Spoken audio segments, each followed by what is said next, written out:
और ये इतना अहम अकीदा है, इतना बुनियादी अकीदा है। इशा का कितना टाइम बाकी है? मसला कोई नहीं।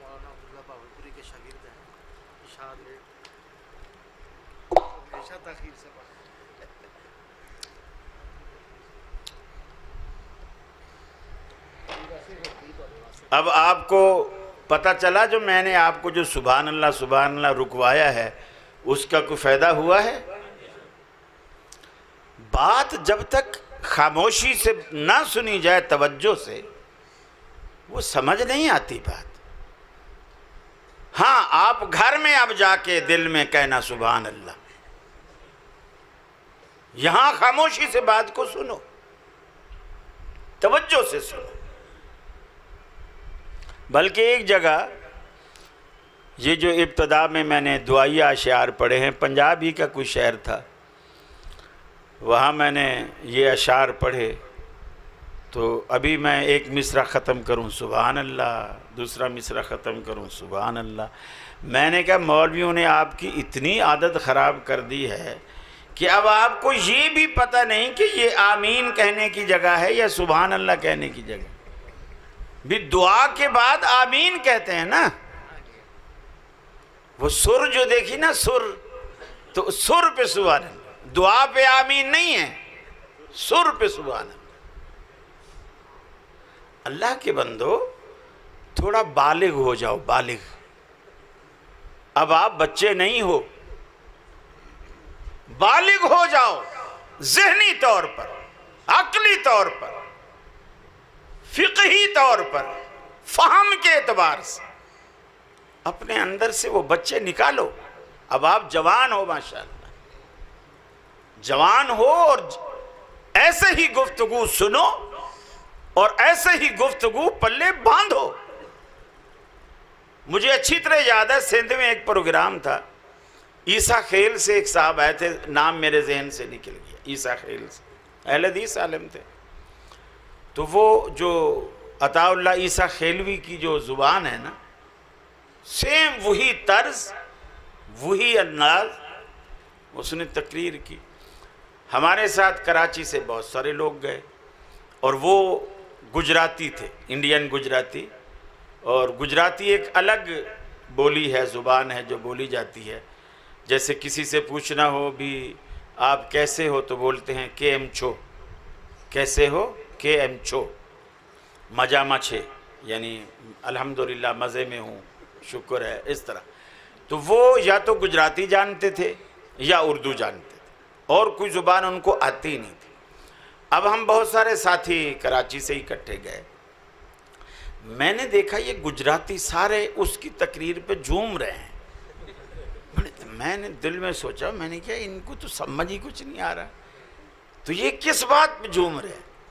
जब हम वहाँ से प्रोग्राम से वापस आए और गाड़ियों में बैठे, तो रास्ते में जैसे भी बातें करें, अच्छा भी कैसा रहा जलसा, तो सारे गुजराती कहने लगे कि वो जो ईसा खेलवी जो आया था ना, उसका बड़ा मज़ा आया। तो मैंने क्या कहा उसने, बोले समझ तो कुछ नहीं आया, मज़ा बड़ा आया। तो अब आप अल्लाह के बंदो जवान हो गए हो, अब आप मज़ा जब लिया करो जब बात समझ में आए। बगैर समझे मज़ा लेने की आदत ख़त्म कर दो, समझ के मज़ा लिया करो। फिर ये भी देखा करो कि बात गुस्से की है।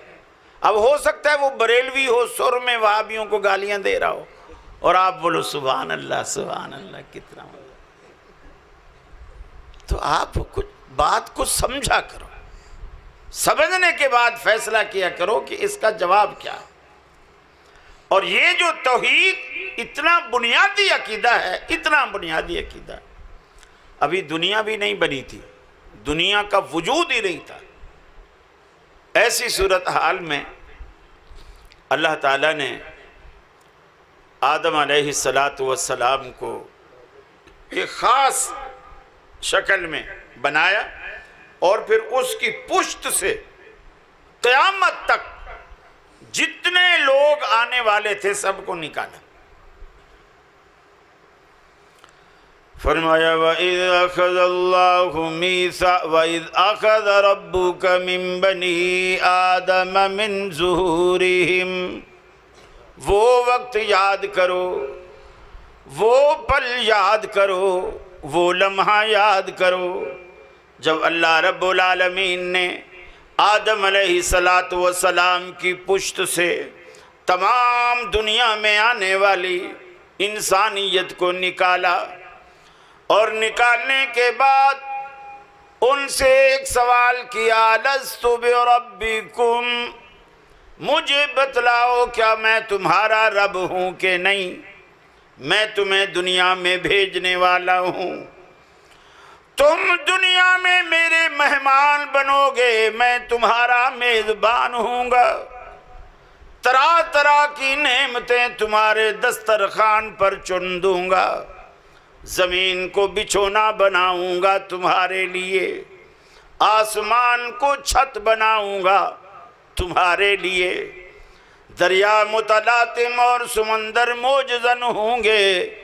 तुम्हारे लिए, नदियाँ बल खाती नजर आएंगी तुम्हारे लिए, रातों को अंधेरा अता करूँगा तुम्हारे लिए, सुबह को सवेरा अता करूँगा तुम्हारे लिए, और सब्ज़े लहकेंगे तुम्हारे लिए, अनादिल चहकेंगे तुम्हारे लिए, गुलशन महकेंगे तुम्हारे लिए।